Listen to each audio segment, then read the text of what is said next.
Moi, je pense que certaines églises nous plongent dans les malédictions, nous font vénérer des photos des personnes qu'ils appellent Jésus.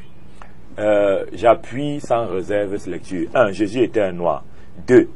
Vos images, c'est de l'idolâtrie. Jésus était un noir. Jésus-Christ était un noir. C'est déjà scientifiquement prouvé. Je l'ai prouvé dans ce plateau. Et puis le pape Jean-Paul II. Moi, je cite rarement les choses catholiques parce que je suis gentil. Mais Jean-Paul II était de très bonne foi. Il est venu demander ici au stade Omnisport de Douala que chez vous, une femme mariée, quand elle a des problèmes, elle va où? On dit dans sa famille. Il dit que, mais pourquoi quand Marie a vu qu'on voulait tuer son enfant, elle allait en Égypte? Elle était où à votre avis? Jeune Afrique économique, septembre 1990, a accordé une interview à Jean-Paul II où il démontre que Jésus-Christ était un noir, que Marie était un noir. À Rome même, ils n'ont jamais changé la couleur de la statue de Marie et de Jésus. C'est noir. Mais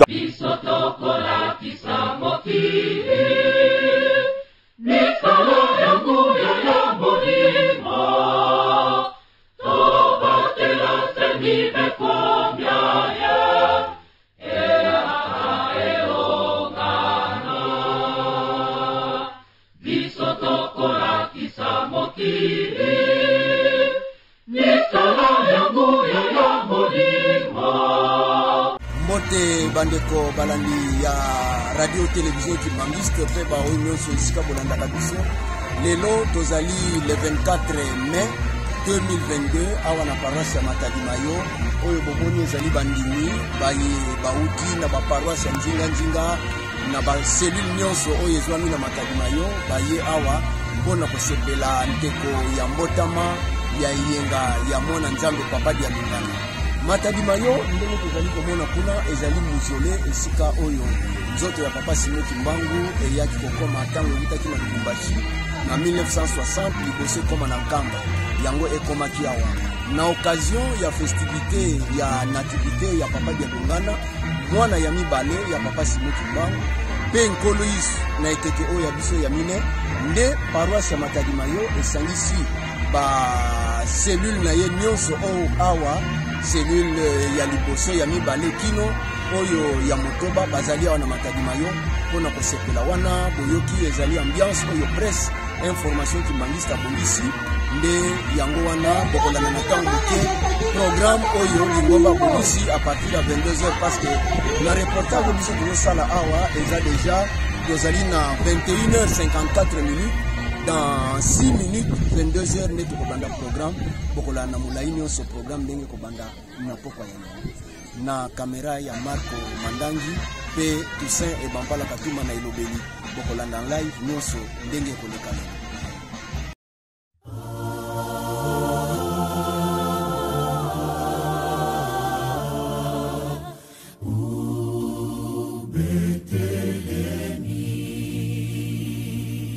Mupaka yangu mbeka utukidi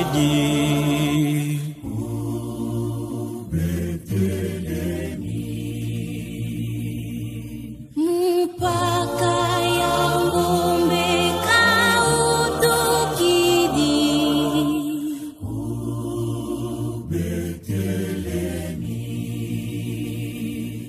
Noe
Merci à Olivier Monet de la tradition.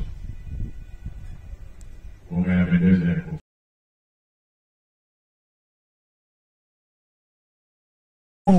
Moi, je pense que certaines églises nous plongent dans les malédictions, nous font vénérer des photos de personnes qu'ils appellent Jésus. J'appuie sans réserve cette lecture. 1. Jésus était un noir. 2. Vos images, c'est de l'idolâtrie. Jésus était un noir. Jésus-Christ était un noir. C'est déjà scientifiquement prouvé. Je l'ai prouvé dans ce plateau. Jésus était... Non, il ne faut même pas que comment ça. Adam et Ève étaient des noirs. Première démonstration. Leur premier fils, Caïn. Deuxième, Abel. Caïn tue Abel. Troisième enfant, il s'appelle Seth. Il n'y a pas de blanc qui s'appelle Seth. Si le troisième fils d'Adam et Ève est un noir, c'est que les parents étaient des noirs. Noé, noir. Abraham, noir. Isaac, noir. Jacob, noir. David, noir. Salomon, noir. Moïse, noir. Moshe, c'est le nom de Moïse. Les Bamileke savent ce que ça veut dire Moshe. L'enfant de l'eau, tiré de l'eau, sorti de l'eau. Les Cananéens, noirs. Marie cananéenne, noire. Jésus ne pouvait pas être blanc. C'est vrai. Les premiers Arabes, noirs. Les premiers Hébreux, noirs. Les premiers Indiens, noirs. Les premiers Juifs, noirs. Tout ça est prouvé scientifiquement. Les premiers Chinois, noirs. Les premiers Européens, noirs. Les premiers Américains, noirs. Quand Christophe Colomb arrive là-bas en Inde, et dès qu'il a découvert l'Amérique, les autres ne savaient pas où ils habitaient. Mais les Noirs indiens qui habitaient là-bas, eux, ils ne savaient pas. Ils étaient sur l'arbre. On dit que c'est Christophe Colomb qui a découvert l'Amérique. D'abord, si le plan de la découverte, c'est même pas sérieux. Les explorateurs phéniciens et nubiens ont découvert l'Amérique plus de 600 ans avant Christophe Colomb. On ne veut pas dire ça. Les premiers habitants de l'Europe sont des Noirs. Les premiers Français sont des Noirs. Les premiers habitants de la Chine sont des Noirs. Ceux qui ont créé les arts martiaux, ce sont les Noirs. Les hiéroglyphes sont la version anglaise ancienne du chinois écrit que vous voyez aujourd'hui. Mohamed, même si on veut entrer dans le même alignement, Mohamed, noir, sa mère était d'Abyssinie. L'Abyssinie, c'est en Afrique. Ce n'était pas, la Libye n'est pas en Europe. Et puis le pape Jean-Paul II, moi je cite rarement les choses catholiques parce que je suis gentil. Mais Jean-Paul II était de très bonne foi. Il est venu demander ici au stade Omnisport de Douala que chez vous, une femme mariée, quand elle a des problèmes, elle va où? On dit dans sa famille. Il dit que, mais pourquoi quand Marie a vu qu'on voulait tuer son enfant, elle allait en Égypte? Elle était où à votre avis? Jeune Afrique économique, septembre 1990, a accordé une interview à Jean-Paul II où il démontre que Jésus-Christ était un noir, que Marie était noire. À Rome même, ils n'ont jamais changé la couleur de la statue de Marie et de Jésus. C'est noir. Mais donc on souffre de mensonges scandaleux, multiples, variés et divers. On a blanchi tous ces gens, pourquoi? Les premiers livres de la Bible sortent d'où? De la bibliothèque d'Alexandrie. Les 5 premiers livres. Alexandrie, c'est où? C'est en Égypte. La Septante est tirée de la bibliothèque d'Alexandrie, dans les hiéroglyphes. La première révélation qui parle de l'arrivée de Jésus-Christ, c'est en égyptien ancien, 6000 ans avant son arrivée. Son nom en égyptien ancien, qu'il annonce son arrivée, c'est le Kem-Ou, le grand noir. Jésus-Christ est un noir. Tous les leaders de la Bible sont un noir. Vous connaissez les blancs polygames. Moïse était polygame. David était polygame. Donc, c'est de l'ignorance. C'est de l'ignorance. Le premier... Na como ya tata mwana pe kuli mosa de kosenga moye msianzemo lekali moso wete opesation nzemo ya watu basi sungi nzemo siri to kosenga na reverend bello o ya ni koso kwa kwa msiri bonde Mukatila mukimwana kyame selame sesalu kyangunza nzambi silwa nzambi mukatila mukimwana kyame selame sesalu kyangunza nzambi tusadila salu kya nzambi mukeleka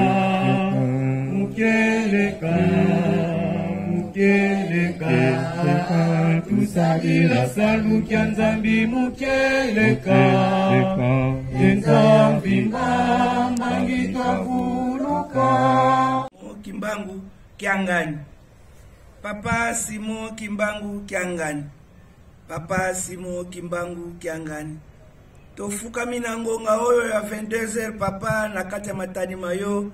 Na tina ko yako kumisa bino na tina ete mwana alingia botama. Na yango papa tosenga kaliboso ete olimbisa biso. Papa te tozaka ka batu na se atang. Uta tongo kina ngongo ya 22h boni tosali oye longo bani tena bokonzi na yo. Papa limbisa. Malako oto kozwa awa. Mwana yako botama. Petola mitema na biso papa te. Mwana oya kobotama na sima mwa quelques heures. Alingaka bindo te. Yango wana mitema na biso papa petola pote toko wakoyamba na kimia na esengo. Tolito banda programme na biso. Zalakati na biso e bandelikino suka na kombo ya tata mwana pe tata molimo santu. Amen. Molimo ya Nzambe etambolaka na makelele te. Yango tokobana netene ya mabondeli kino tokokoma na ngonga ya minuit. Tena minuit tokokota na programme ya mate ya koyoka Nzambe alobi na biso nini na ntina na sacrifice tosali. Dena sima ya koyoka yango baya mitema malamu bayebi ndenge baluka mapambuli epa Nzambe te ekozala kofele te. Babongisi makabo na bango mwa baction de grâce tokozwa yango nde tokokende na eteni ya jouissance. Kuna nde tokozala na posa koyoka banzembo na ba mouvement na ba choral. Tokomona pe ba théâtre ba surveillant bazali pe na lolenge na bango bakumisaka Nzambe bakopesa biso yango nde toke na défilé populaire kino ntongo. Sasa hivi tokosenga na bamama mibale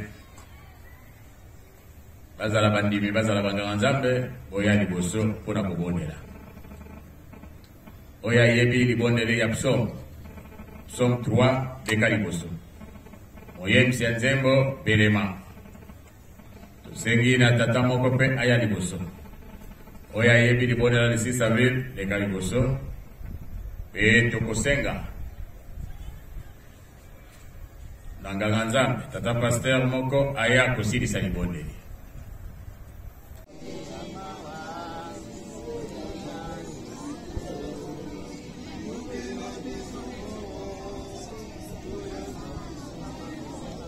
Tata, katudidikiteka kuvosumba, katuditala sena mchili kuvomvuatu. Nzambi yetu tuzidipatu kadi mwasumu metu ku, kadi ngeli wafuila na ntipatu metu kuliko bana bao. Papa silimoni mangana tujindula Zambie. Nzayambi mujimanye. Ukuvana ngolingita kuka mwana ngafani metu, imuli bumbu imuli yalo. Ufana kutombe na muzayambi matuyana mutati mwani mwana wewe. Yesu mwana Davidi ufwekena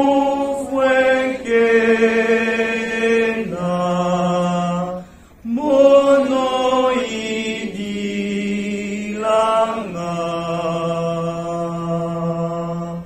dingalalaki utombanga meso mafwa ya mona fina maisu wiza wanyanzisa mono impofwa meso kimonangako Yesu wesalo nini liboso na yo totondi okotondi papa te bolimo na yo bozali monene epai na biso wano bota magana tango ya bayuda lokolo mona kete 99 oyo zalaka nango ya bameme tina likufa wano yibo siko ya biso libota oyo ezangaka tina oyo eyebanaka te nzambe zwa lokumu zwa lokumu okumisama na yo awa na se lokola bazali kokumisa kuna likolo pamba tozali nzambe limbisa biso mbala tuku sambo na sambo soki totiki bandako kokoma na kati na esika na ntina mosusu te na kopesa yo lokumu na kokembela na ntina na bolingo oyo yo kolakisaka ntango sokate na biso yango na papa Simoki Mbangu Kiangani nzambe molimo santu merci merci merci wana totiki bandako na biso ya masumu tobelemi awa papa ekobotama mwana na yo nkolo Yesu Kristo na mbala mibale epai na biso abotamela biso mpe na mitema ndenge osili koyoka na libongo kotelemisa bango mpe kopesa bango makanisa malamu ote bayingela tosepelisa yo mobikisi kimia ezangi ndelo tosenge epai na yo na libalela programe ya lelo ti tokoki kosukisa yango lobi na kasavubu totiki na maboko na yo na kombo ya tata mwana mpe molimo santu evuluzi wangetwizigi towisa watuvuluza mambo mengi matuzungili mao songeyezeimo gyufu yoyo kumfungila yo makaziko enzapanga kwanda yena mkombo ya nzambe tata mwana pe molimo mosantu nzambe na Abraham Isaka pe na Yakobo bakobo na biso batundaki yo nzambe na Abraham Isaka pe na Yakobo papa likeke na biso boye kati na nzambe na papa Kisrokelo Charles Daniel papa Dialumana Kiangani Salomon Paul papa Daniela Kuntima Joseph Mokonza Paul papa binonso kozali na kati na papa Simoki Mbangu Kiangani nzambe molimo mosantu patro ya kati ya génération biso bana na yo papa ya matadi mayo pe mokili mobimba totiki bandako na biso toyi na kati na esika mpona kokumisa kobotama na yo nkolo na biso Yesu Kristo mbala ya mibale papa funa mbanja papa tokoloba nini tala mpasi tala liwa tala nzala ufa bitumba mikonzi kowelana mabota koinana papa ntango olobaki te ntango bokoyoka nyonso na bana na babovanda kimia osalana na nzambe basala yo papa pasi soki eleki bana na biso papa pesa bango mayele pesa bango bososoli mpo te bakoka kotambwisa biso bana na yo tosengi kaka lipambo yo kopesa bana motankama ya luselemi ya skolo bana bokokambola bana bokobikisa na bamaladi na bandako na bahopitali na baboloko na bazama na bisika ndenge na ndenge na base ya mai papa Dialumana Kiangani nkolo na biso puluza mupila pasizi tuzungilili yakuvamena muzingu kyambe enzilange onzambi itombanga inzambyame kumpuluza mupila pasizi tuzungilili yakuvamena muzingu kyambe enzilange onzambi itombanga inzambyame semfukamene pasizamenge yesezo ndoloke mumambi mambo efumu yasikila munzwa kuyavelela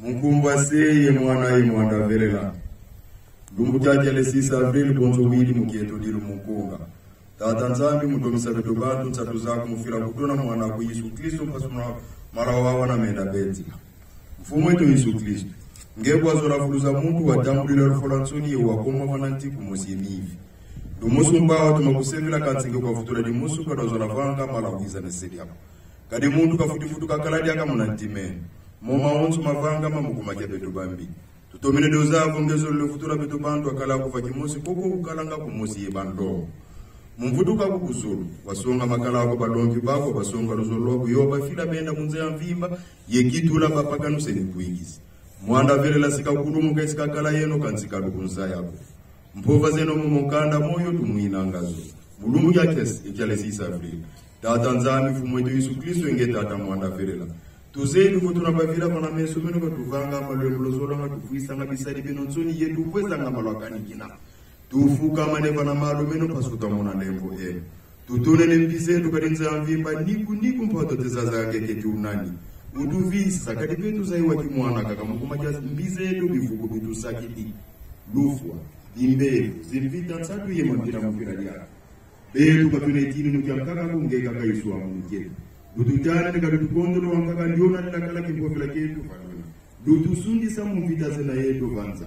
Sima lilu ketu, fumu kutari masumu metu. Katuzevu mfumu yetu duwafula wananjipe, pasibu betu watuka wanakanza. Zoro lufwa kufua nzamvi, lufwa, imbevu, nsatu, yemampira mpira ya. Betu katunetini nukiamkaka kungeka kaiswa mungeke. Dutujana nika dutukondolo wankaka ndiona nilakala kimpofila ketu fanuna. Tukusundisa mvita zena yetu vanza. Sima liluketu, mfumu. Utari masumu metu, katuzefu metu sukizu duwafila wanaki, mpasibu betu topika kapana mazara. Tulonge luka Mozambique, Afrika, Europe, Amerika, Asia yose. Ngeko wako fasana tari wanatala taliani kuli ndukuwa. Kantu numuni mwenda mfuna kaka mzaza lakini kaka mlawise kia bantu makasa. Munarufu mwamuyambura wasole lakini kuwemena mkuwajazi. Katu mwini kuwemena mabantu maidiki kala zika wana mesu menu kumwaja kisuri na tuwani. Juru nina napasi benye dejani. Katu wakutunuanisa, betu ye betu tundafunga sana. Tulonge la tukabila mwaonzo na pasi furu kwa mbuza la mzera vipa, pasu magandi vizina na mauza. Imomo tuliye kwa mbuza se mwala mwala. Onzambi sengyankanu, muna watu waziona, ndiono nila na ikeboka, onzambi zodya msukami. Kwiza kekwiza ofanza, kwa ndiona wenayo basi, muna waukadilila, okuyandala kabe. Onzambizo lyantiona, oyandaranga mosivana bena, omvala yisu ya tololwa, kasi wafumbula kayo. Kanavo wantu bekangwa, kasi nzambi kekangwako, kali nzambi waseroka, kwa yeto watwambi ami. Mukimba mutangani, utuveni program ya mpwenya, papa. Ngeye seri ya Yisu ingeye kibeli tata ya lunga na kakani Salomon. Kansi tumuini fo ngeye pe tata ya lunga na kakani Salomon. Butili tata mwanda felela papa Simon Kimbakutangani. Tumuini fo yena cercle, yena circuit fermé, yena cycle, nzambi to kitfutilomba.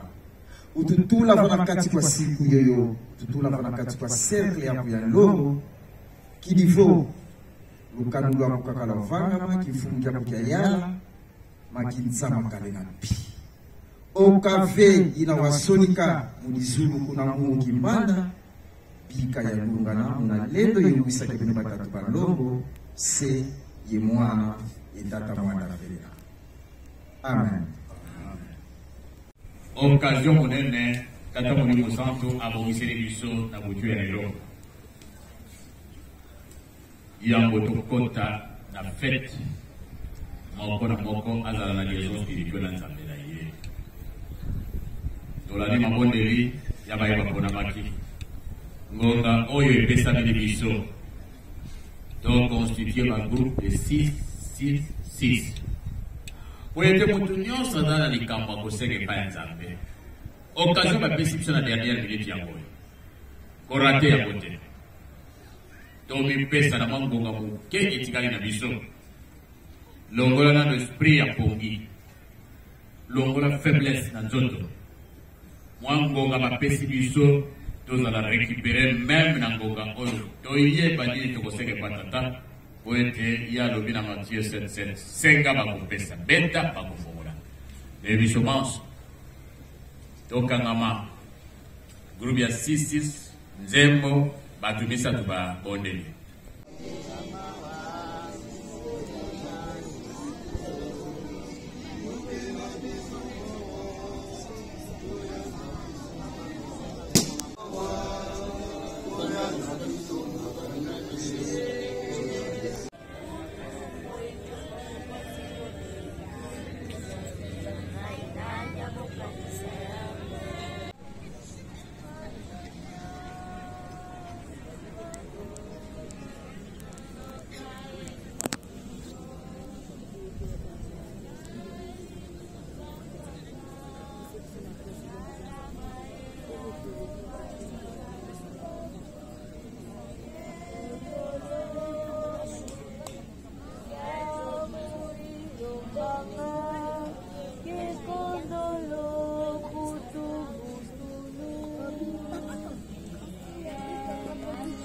Exode 21 à 17.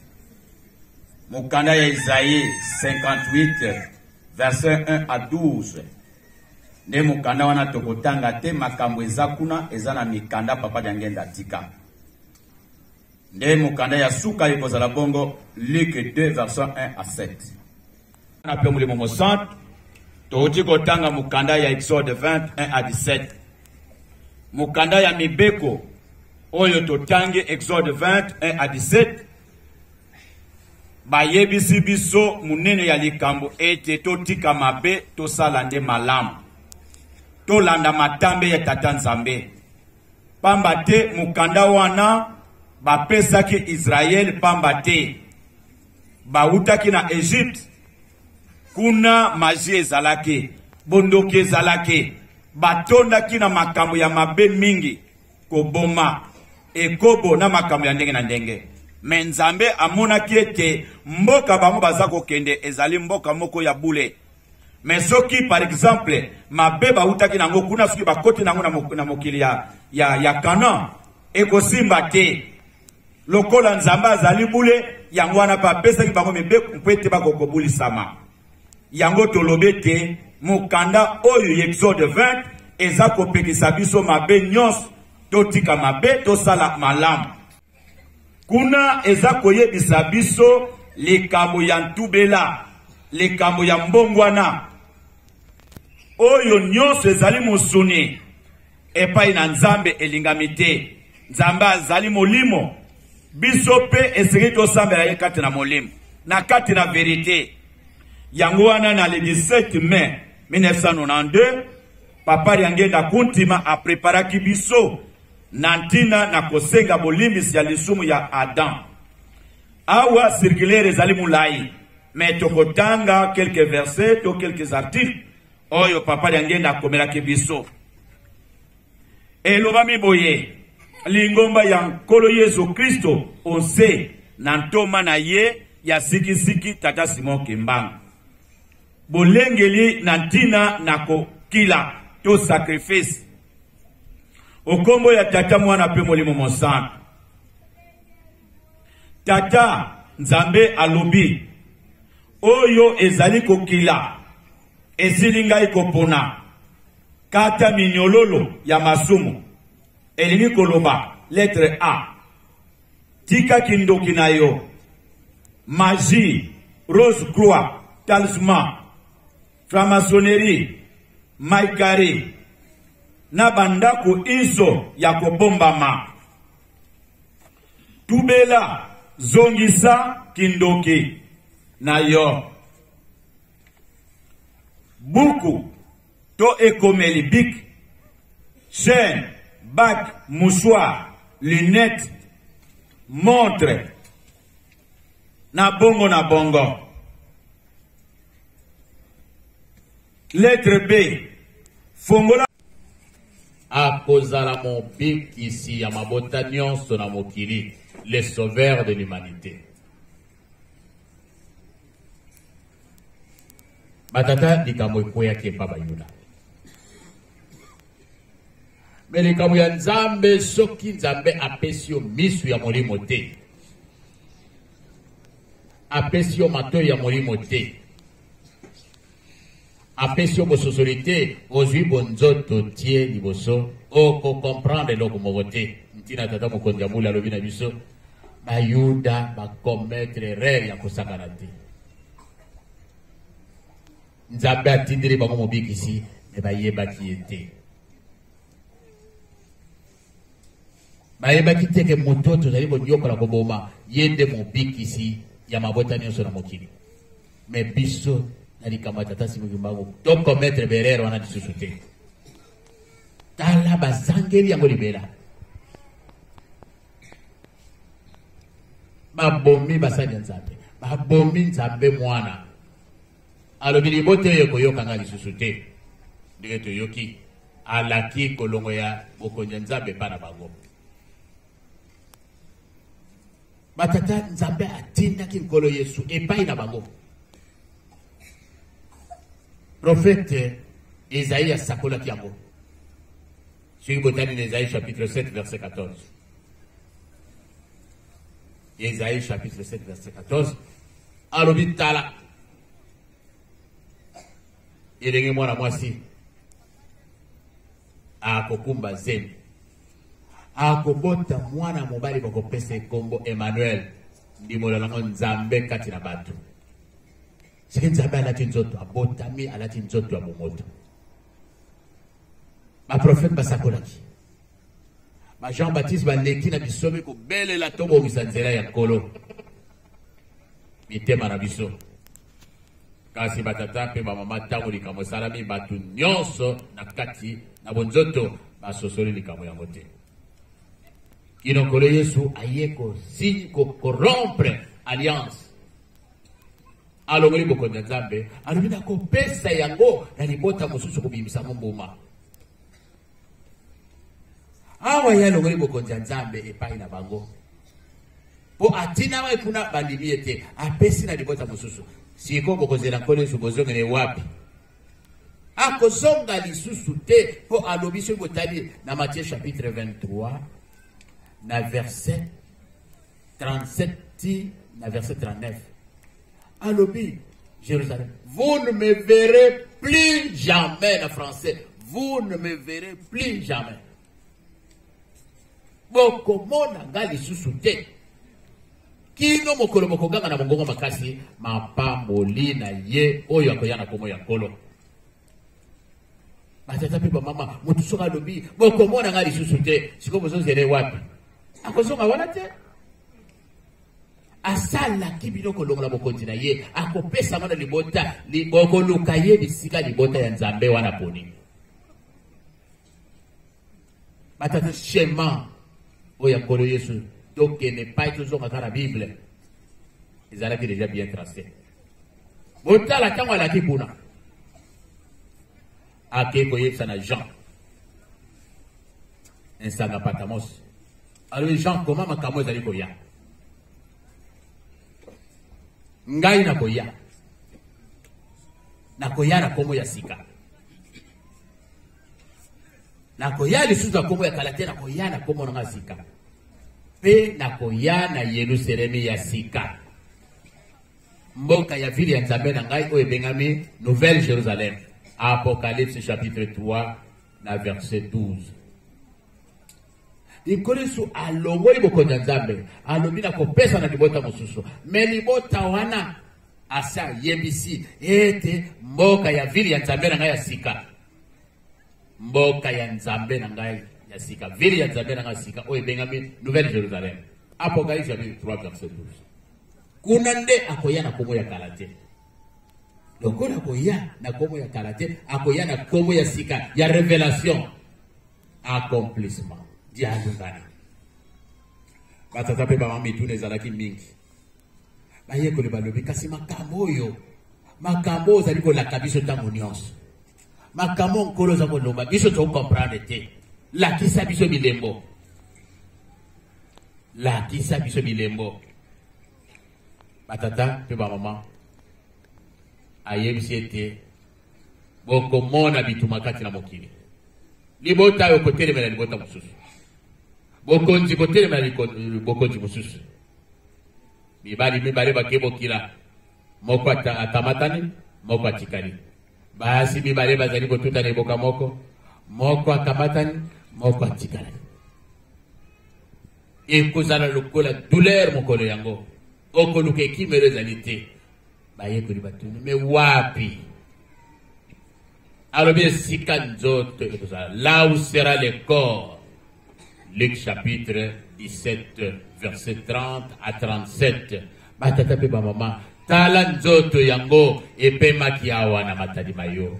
Le corps incorruptible oyo esali 9 ans na se ya mabele nzoto ya tata molimo santo tala elembo atikili biso matadi mayo nzoto ya tata molimo santo oyo epolaka te ti lelo nzoto wana ezali bato ya mokili balobi eske bakimbangisi babeli te moto akufa depuis 1959 akende kozwa nzoto na ye na 1960 nzoto mobimba bamosusu balobi te il faut ezala le reste c'est-à-dire mikwa te mobimba ya nzoto na misu na manzaka nyonso ezali ti lelo atata mpe bamama likambo yango ekomeli biso esika nzoto kozala nde basigne yango bomoni première guerre mondiale de 1914 à 1918 asili kozongela biso me bino bokamwaka te ntango boyokaka lokola loyi bokoyoka wana noela bakimbangiste te wana noela bakimbangiste bato ebele balobi noel na biso nyonso te na ntango akala me ntango pora azalaki kotambola na tourne na ye batunaki ye motuna ye ozali koteya biso sango ya nkolo yesu ozwi nguya ozwi bososoli ozwi révélation nkolo yesu aponi yo alongolela misala oyo ya mabe ozalaka nango me boni na ntina na bozongi na ye yo kati alobaki ete kozonga alimoli bango alobi wi akozonga alo akaki kozonga ya mibale po ete koyana ya bana liboso ayaki po ete amema mpasi akoma masumu na biso akufela biso lekuluzu ayaki mpona kolongola bato na bowuma masumu mpona kobikisa mokili mobimba me koyana ye ya mbala mibale akoya mpona bato nyonso te akoya kaka na libota oyo ezali kozelelaka yango atata mpe bamama akoya kaka na libota ezali kozelelaka yango Hébreux chapitre 9 verset 28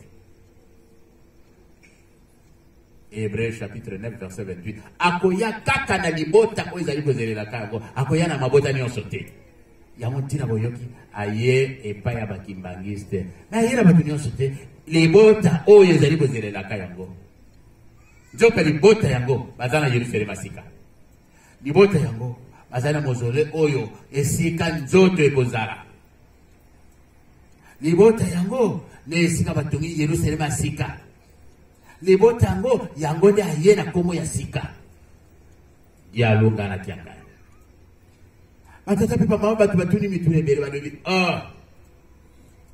antuka bino mpenza bato botala bango malamu bakei na kokalkule date balobi mpo na date tondimi mpo na mai bolobi na calendrier tondimi me mpo na tata na bino wana batie komo ya vie wana soki batiaka koma vie na bango wana te mele biso nyonso tosaleli yango batata mpe bambokamwa te nkolo ezo epa bayuda babengaki ye mpe ndenge wana batiolaki ye ndenge wana badimelaki ye te ntina babakaki ye lekuluzu balobi noki te bandako ya nzambe na biso ekotikala vide babengi bakimbangi bazosambela motu tanga na Jean chapitre 10 tanga na verset 11 tina verset 33 nyonso balobaki na nkolo yesu na ntango akala yango bazoloba lelo balobi yo ozali motu lokola biso ndenge nini omikomisi nzambe ntina tozobomela yango wana nkolo yesu balobi ata na miracle ata na mateya bokondimelanga balobi eza mpo na miracle na yo te ezali mpe mpo na mateya na yo te me yo ozali motu lokola biso ndenge nini omikomisi nzambe Jean chapitre 10 verset 11 à 33 yango nde bazali kotakse lelo ngunza azalaka na lokumu epa na ye te lata misu ya molimo otala likambo ya nzambe ekomeli yo bake kotuna bino liso mituna atuka bakimbangisi mpenza bino mpenza bakimbangisi te sikolo so abotaka te metata na bina botite nzoka bezai basakola ki makamwana akozonga mais akotika bana Paul Père Yekobeta c'était et pas Baloma dans la Romains chapitre 9 verset 29 Romains chapitre 9 verset 29 balobi soki nkolo atikela kabiso bana te batata pe bamama soki nkolo atikela biso bana te mais biso totikali lokola Sodome pe la bora Gomorra batata pe bamama totala me mayema leki kati na lingoma batata bayebisaki biso te keba awa bozo tikala bato bakokota mobulu kati na lingoma bana na biso bazali kaka baye tobote na nzoto te soki mama bibi abotaki bino nyonso bela babengi yo monstre me bokeba na mikolo koya bato bakopata lingomba attention na ngambo biso totiki te bato bakomprendaki te banani bakaboyo lingomba lelo soki nkolo atikela biso bana te avenir ya lingomba elingi eza na maboko ya nani batata pe bamama likambo ya nzambe ekufaka te tufukamene mufutula funda de matondo nge utukebele fukwe didi ya mvimba utunwani ni mvita za mpila mumpila tuizi dingi mukuyengulukila ye kusanisina kadinge inzambi luvuva munitu ye miela mieta sitwatela mayetombuka kuna mongo wa longo centre d'accueil muna tukwenda tukala vitentu kenge sasumbula evonza ya kalepi meso mabimpumulu kama tumoniko matumetombe kama wema na bavovako henda za kutulombele za mbandu kambandu pika za sikila mubeti utuvuika dimbu kya nsundi di ntantu katumwina onga ngedolo ya nsambu mvutukulu ya nsambu nkumbwa kubika ya zitu swamu na bikonko biya byanza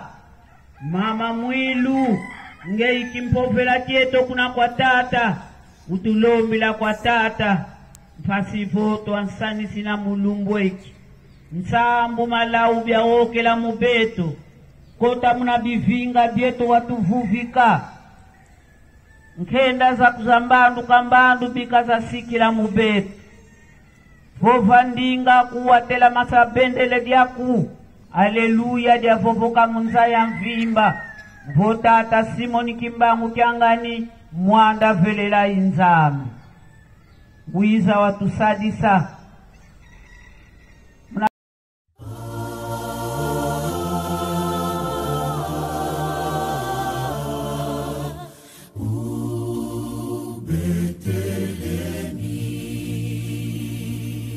Mupaka yangu mbeka utukidi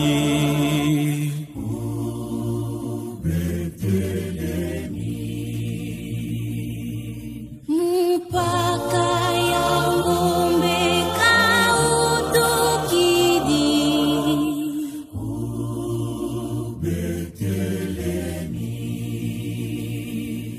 Noe, Noe, Noe, Noe, Noe, Noe, Noe, Noe, Messia,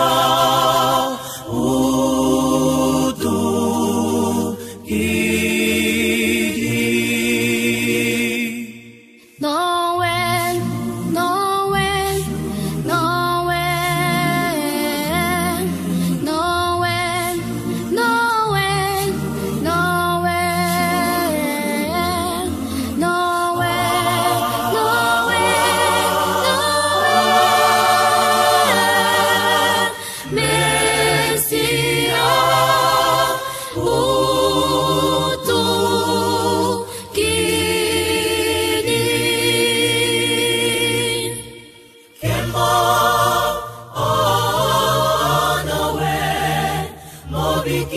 Botani